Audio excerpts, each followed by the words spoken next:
जोहार संगवारी हाँ।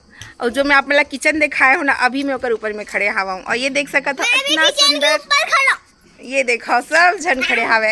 ये मोर सासू माँ हरे, पति देव जी खड़े हवे, और ये मोर बहन मन खड़े है, मोर डेढ़ सास जी खड़े हवे, और सब पूरा आस पास के लड़का है।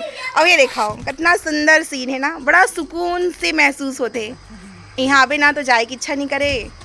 ये देखो बड़ा सुंदर माँ के छेना रखाए है, और एक तिराहर की काड़ी रखाए है, लड़का मन खिलत हवे। और ये देखो इतना सुंदर माँ के मोर बागवानी हरे। ये देखो इतना सुंदर लगत हवे।